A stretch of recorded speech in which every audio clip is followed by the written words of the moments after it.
कि आप तशरीफ़ लाए एक शॉर्ट नोटिस के ऊपर।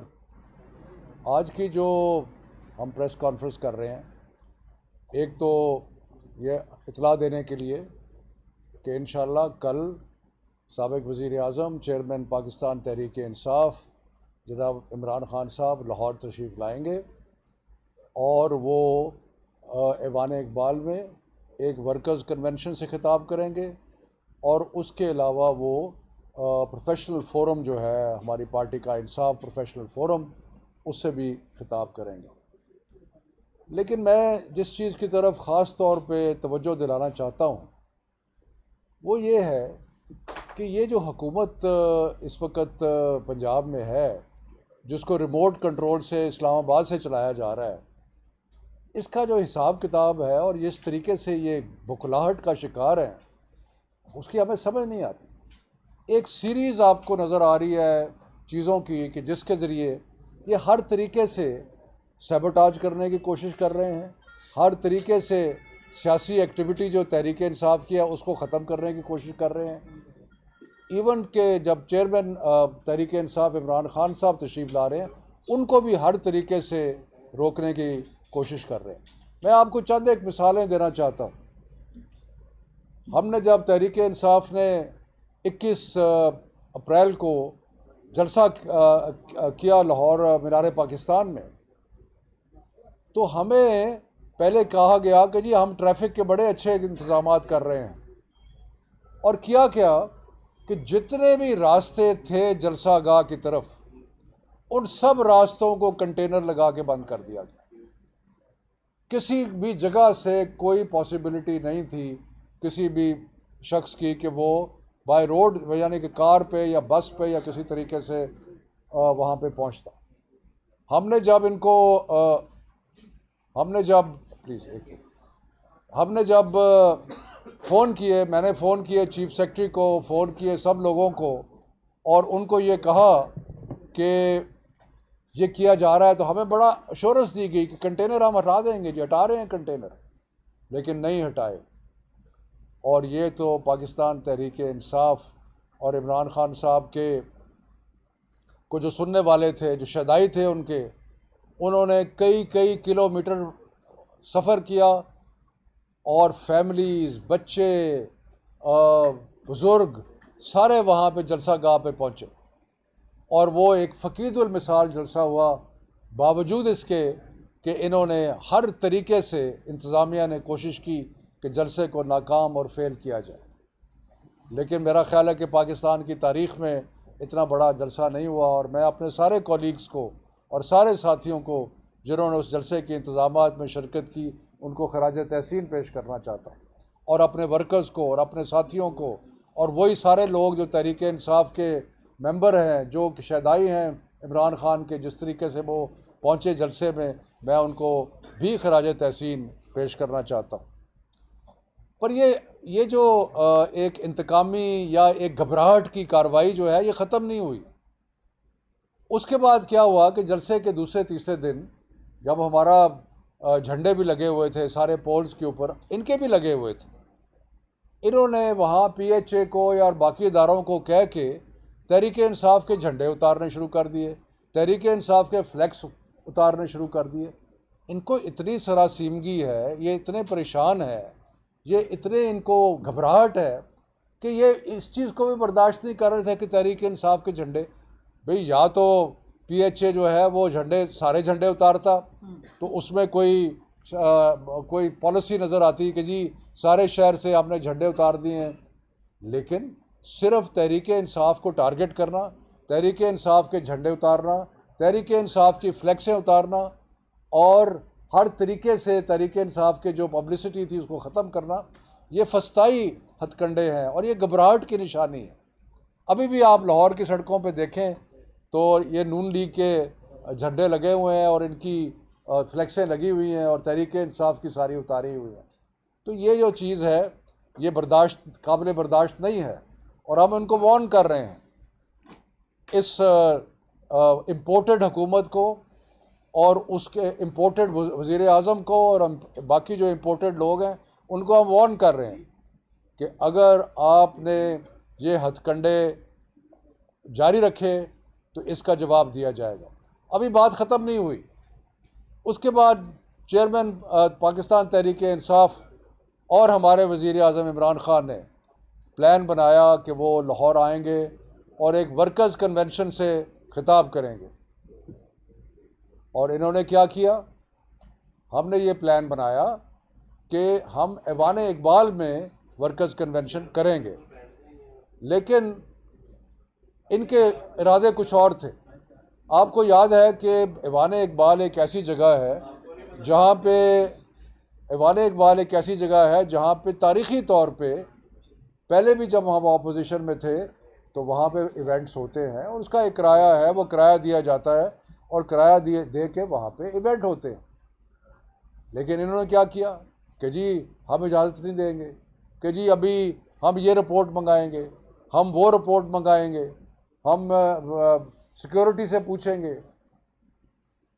फाइनली जब तहरीक इंसाफ के लाहौर तंजीम ने, शेख इम्तियाज़ ने, ज़ुबैर नियाज़ी ने और हमारे जो डिप्टी सेक्रेटरी जनरल हैं, जो सेक्रेटरी जनरल है पंजाब के राजा यासिर, जब उन्होंने ये कहा इनको कि अगर आपने इस तरीके से रुकावटें डाली तो हम सड़क के ऊपर जलसा करेंगे और हम तहरीक खान साहब से रिक्वेस्ट करेंगे कि वो आएँ और ऐवान इकबाल के सामने जो सड़क है वहाँ पे करें। और हमने तैयारियाँ भी शुरू कर दी और वहाँ पे कुर्सियाँ भी पहुँचा दी, कंटेनर भी पहुँचा दिया। फिर इनको तबीयत इनकी दुरुस्त हुई और इनको ख्याल आया कि नहीं जी नहीं, आप इजाज़त ले लें, हम आपको इजाज़त देते हैं। उससे पहले एक ऐवान इकबाल पे एक नोटिस लगा दिया गया कि जी फौरी तौर पे मरम्मत की जा रही है और उस मरम्मत की वजह से ऐवान इकबाल में इवेंट नहीं हो सकता। तो ये शर्म की बात है, एक्चुअली मज़ाक़ा खेज़ बात है और ये इस चीज़ की निशानदेही है कि इनके औसान ख़ता हैं। जिस तरीके से अवाम ने इनको रद्द किया है, पहले दिन जब से ये आए हैं अवाम ने इनको रद्द किया है, और जिस तरीके से अवाम ने इमरान ख़ान साहब के लिए और पाकिस्तान तहरीक इंसाफ के लिए मोहब्बत का इजहार किया है, उससे इनके होश उड़ गए हैं और ये अब अजीब अजीब किस्म की हरकतें कर रहे हैं। और जो इन्होंने आज लाहौर में किया, ये भी एक अजीब हरकत की कि ऐवान इकबाल में, जो कि इंडोर है और जो वर्कर्स कन्वेंशन है, उसको रोकने की कोशिश की। मैं इनको वार्न करना चाहता हूँ कि अगर इस किस्म के हथकंडे से अगर ये समझते हैं कि हमारी आवाज़ दबाई जाएगी तो ये इनको गलत फहमी है। हमारी आवाज़ नहीं दबेगी।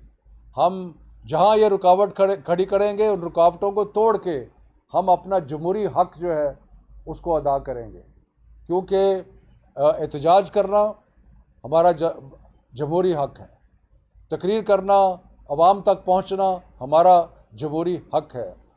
अगर कन्वेंशंस करनी है, ये हमारा जमहूरी हक़ है। अगर इस जमहूरी हक़ को रोकने की कोशिश करेंगे तो इनको, जिस तरह आज इन्होंने खिफ़त उठाई है, इसी तरह इनको नाकामी होगी, मायूसी होगी और इनकी तबीयत दुरुस्त होगी। उसके अलावा अभी आगे जो बहुत सारी चीज़ें होने वाली हैं, अभी अगले चंद हफ्तों में हमारी और पब्लिक मीटिंग्स भी होंगी। इन चंद हफ्तों में हमारी और इवेंट्स भी हो रहे हैं। जुमेरात को शब दुआ का इवेंट है, जिसमें सारे पंजाब के अंदर, बल्कि सारे पाकिस्तान में स्क्रीनें लगा के वहाँ पे हम एक इज्तिमाई दुआ में शिरकत करेंगे, जो खान साहब लीड करेंगे इस्लामाबाद से। उसमें भी ये इनकी ख्वाहिश होगी कि कोई ना कोई तरीका बनाया जाए जिससे उसमें भी रुकावट डाली जाए। अब एक दफ़ा फिर कहते हैं कि जुमेरात की रात को शब दुआ होगी, और अगर उस शब दुआ को, जो इज्तिमाई दुआ है जो सारे पाकिस्तान में हो रही है, अगर आपने रोकने की कोशिश की तो फिर आपका इस फस्ताई हथकंडों का, ये गैर जमहूरी एक्टिविटी जो आपकी है, इसका सख्त मुकाबला किया जाएगा और किसी किस्म की गैर जमहूरी हुक्म जो है उसको कामयाब नहीं होने दिया जाएगा। तो मैं सबको यही कहता हूँ, इनको, ये इम्पोर्टेड हुकूमत को, कि होश के नाखुन लें, समझें कि पाकिस्तान की अवाम जो है वो उनके साथ नहीं है। पाकिस्तान की अवाम तहरीक इंसाफ के साथ है और इंशाअल्लाह ताला ये जो इलेक्शन की तरफ जो सफ़र है, उस पर हम गामजन रहेंगे, क्योंकि हमारा क्या मुतालबा है। हम ये कह रहे हैं कि जब भी कोई सियासी इस किस्म के मामलात होते हैं किसी भी दुनिया के मुल्क में, तो उसका एक ही हल है कि अवाम के पास जाओ। लेकिन जब से इन्होंने हमारे जलसे देखे हैं, जब से इन्होंने देखा है कि कराची, लाहौर, पेशावर, इस्लामाबाद, गर्ज के सारे मुल्क में जिस तरह लोग बाहर निकल रहे हैं, तो यही वो लोग जो पहले कहा करते थे कि जी हमने कि इलेक्शन कराओ, इलेक्शन कराओ, इलेक्शन कराओ, उनकी ज़बान पे अब इलेक्शन का लफ्ज़ नहीं आता। कोई कहता है पानी गदला हो गया है, कोई कहता है इंतज़ार करें, 1 साल के बाद कराएंगे। अवाम इंतज़ार नहीं करेगी, अवाम इंतज़ार के मूड में नहीं है, क्योंकि ये जाली और इम्पोर्टेड हुकूमत है, इसकी कोई हकीकत नहीं है। और अब ये सरकारी ख़र्चे पे जिस तरीके से लोगों को ले जा रहे हैं उम्रा कराने के लिए, उम्रा कराना हमारा फ़र्ज़ है, उम्रा करना हमारा फ़र्ज़ है, लेकिन ये जो तरीका है, जिस तरीके से सरकारी वसाइल का इस्तेमाल हो रहा है, ये अवाम बर्दाश्त नहीं करेगी। तो इलेक्शन कराएं ताकि दूध का दूध हो जाए और पानी का पानी हो जाए। मेहरबानी। शक्कर साहब ये बताइएगा कि उस्मान बुज़दार वज़ीर आला हैं, कभी उनकी जमात के परचम उतारे जाते हैं, कभी पार्टी चेयरमैन को प्रोग्राम में आने की हवाले से रुकावटें खड़ी की जाती हैं, क्यों नहीं वो ब्यूरोक्रेसी को बुला के उनकी सजरिश करते हैं? डिप्टी कमिश्नर भी इसी शहर में है, उनका लगाया हुआ डिप्टी कमिश्नर है, बाकी इंतजामिया क्यों उनको रिपोर्ट नहीं कर रही और वो सिर्फ एक कह लें कि बराए नाम चीफ मिनिस्टर रह गए इस वक्त? जो इंतज़ामिया है उसको इस्लामाबाद से कंट्रोल किया जा रहा है। आज भी मैं आपको बताऊं कि ये जो रुकावटें खड़ी की गई, ये इस्लामाबाद से हुक्म आया था कि जी ऐवान इकबाल ना दिया जाए। तो ये सारे जो चीज़ें हैं इस्लामाबाद से रिमोट कंट्रोल किया जा रहा है। उस्मान बुज़दार साहब ने तो कहा है, लेकिन क्योंकि रिमोट कंट्रोल है इसलिए उसमें इंतज़ामिया जो है वो उधर देख रही है। मैं इंतज़ामिया को कहता हूँ कि आप प्रोफेशनल हैं, आपको आपका रवैया जो है वो कानून और कायदे के मुताबिक होना चाहिए। आपका रवैया ये नहीं होना चाहिए कि आप डर रहे हैं कि अच्छा पता नहीं कल को क्या हो जाएगा। हमेशा हक और सच की चीज़ अगर करेंगे तो आप ठीक रहेंगे, नहीं तो आपका भी एहतसाब होगा।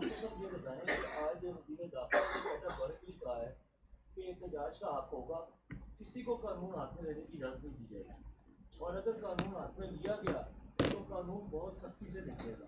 ये राना सनाउल्लाह की जो भबकियाँ हैं ना कि सख्ती से निपटा जाएगा, आप ज़रा देखें ये करते क्या हैं। ये जो इन्हें इजाज़त दी है उस पर लिखा है, ये ज़रा गौर करें, जो डीसी ऑफिस से जारी हुआ है, नो गवर्नमेंट अथॉरिटी और there policies shall be criticised. यानी कि किसी सरकारी अहदेदार को और किसी सरकारी पॉलिसी पर तनकीद नहीं की जाएगी। तो क्या आप वहाँ पे टमाटर बेचने जा रहे हैं कि हम इनकी तनकीद नहीं करेंगे? जो इन्होंने आते ही जिस तरीके से एक अवाम को तकलीफ़ पहुँचानी शुरू की है तो हम करेंगे। हम मतलब मैं हैरान रह गया, ये जो इनका है ना अपना ऑर्डर, मैं हैरान रह गया कि, और एक और चीज़ कि organisers will ensure adequate security measures for ex prime minister. भाई आप किस मर्ज़ की दुआ है? अगर सिक्योरिटी जो है वो हमने प्रोवाइड, हम तो करेंगे अपनी तरफ से, लेकिन साबिक वज़ीर आज़म को सिक्योरिटी प्रोवाइड करना और फुल प्रूफ सिक्योरिटी प्रोवाइड करना आपकी ज़िम्मेवारी है। मुझे को याद पड़ता है कि ये इम्पोर्टेड वज़ीर आज़म ने तो एक दिन कहा भी था कि जी मुकम्मल सिक्योरिटी प्रोवाइड की जाए इमरान खान साहब को, और उसके बाद ये कह रहे हैं कि जी सिक्योरिटी आपने करनी है। मैं आपको वार्न करता हूँ, ख़ास तौर पर पुलिस को, तो ये security former prime minister Imran Khan की आपकी ज़िम्मेदारी है और इससे आपको पीछे नहीं हटने दिया जाएगा। अच्छा सर, ये अपोजिशन पे ये बात कर रही है कि साजिश का बयानिया इस्तेमाल करके तो 3.5 साल की नाअहली को पीटीए छुपा रही है और उनके पास कहने को कुछ नहीं है। अब आप इस हवाले से कुछ बताएं कि क्या क्या 3.5 साल में आपने किया ताकि उनकी इस बात को रद्द किया जा सके? देखिए, बात यह है कि 3.5 साल की हमारी कारकर्दगी पे अगर उनको इतनी तकलीफ़ है तो उसका तो बड़ा आसान इलाज है कि आइए अवाम के पास चलते हैं, अवाम के पास चलें, अवाम को सामने रखें कि हमने क्या किया है और तुमने क्या किया है, पाकिस्तान की, मैं कुछ चंद चीज़ें सिर्फ बताता हूँ आपको। पाकिस्तान की तारीख में इतनी एक्सपोर्ट्स कभी हुई नहीं जितनी हमारे दौर में हुई हैं। उसके अलावा जो टैक्स कलेक्शन है वो रिकॉर्ड सतह पे हुई है। उसके अलावा जो रिमिटेंसेज हैं वो रिकॉर्ड सतह पे हुए हैं। लार्ज स्केल मैन्युफैक्चरिंग जितनी ग्रो की है कभी हुई नहीं है। जितनी क्रॉप्स है एग्रीकल्चर, जितनी मेजर क्रॉप्स है, रिकॉर्ड प्रोडक्शन, अब मैं क्या क्या गिनाऊं। लेकिन मैं फिर कहता हूं कि अगर आपको कोई इसके बारे में गलतफहमी है तो क्यों अवाम से भाग रहे हैं? क्यों नहीं अवाम के पास जाते? चले ना अवाम के पास, कराएं इलेक्शन, पता लग जाएगा कि क्या क्या है और क्या नहीं है। अच्छा शक्कर साहब, जिस तरह रजीम चेंज के बाद इमरान खान की कॉल पर यूथ मोबिलाइज हुई है, यूथ खास तौर पर हम सोशल मीडिया पर रिएक्शन देखते हैं। अब सुप्रीम कोर्ट के साथ साथ इमरान खान साहब जो है वो इलेक्शन कमीशन पर भी खुलकर अपने तहफ़्फ़ुज़ात का इजहार कर रहे हैं। ये बताइएगा कि टेम्पो इसी तरह रहेगा और यूथ उम्मीद, देखिए, पहली तो बात यह है कि इमरान खान साहब के साथ यूथ बिल्कुल है, लेकिन सारा पाकिस्तान है। और जो चीफ इलेक्शन कमिश्नर के ख़िलाफ़ आज हमने एहतजाज किया है, सारे पाकिस्तान में हुआ है। वो इसलिए किया है कि तहरीक इंसाफ के ख़िलाफ़ हर चीज़ पे कार्रवाई की जा रही है, लेकिन जब हमने रेफरेंस भेजे हैं इन भगौड़ों के ख़िलाफ़ तो उस पर कोई कार्रवाई जो है उस तेज़ी से नहीं हो रही। तेज़ी से कार्रवाई होनी चाहिए। हम तो मुतालबा करते हैं कि हम एक मेजर जमात है पाकिस्तान की, और उसका एतमाद ये chief election commissioner Sikandar Sultan Raja खो चुका है। उसके अलावा उसकी इस्तीफ़े के बगैर और कोई चारा नहीं है। और मैं अपनी सारी टीम को, सारे पंजाब के टीम को खराज अकीदत पेश करता हूँ जिस तरीके से उन्होंने इलेक्शन कमीशन के सामने आज एहतजाज किया है। वो सवाल ये था बेसिक कि अब चूंकि आप इलेक्शन का मुतालबा कर रहे हैं, आने वाले दिनों में मुतालबा मंजूर हो जाता है, तो इस दफ़ा क्या प्योर फेसिस पीटीआई के सामने आएंगे, चाहे वफाकी कबीना हो या जो भी है, इस हवाले से कुछ वो चेयरमैन इमरान खान साहब खुद हर सीट पर का फैसला करेंगे और उस सीट के लिए बेहतरीन जो कैंडिडेट है हर लिहाज से वो उसका इंतखाब होगा इंशाल्लाह। ठीक है जी, मेहरबानी जी, शुक्रिया।